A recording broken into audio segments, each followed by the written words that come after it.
saya sedang berada di Desa Krulingka, Kecamatan Langkahan, Kabupaten Aceh Utara.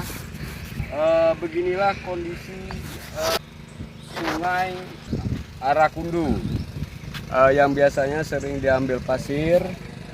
Pasca banjir, abrasi sungainya semakin meluas, dan kita lihat sekarang semakin dangkal. Ini kan semakin parah abrasinya.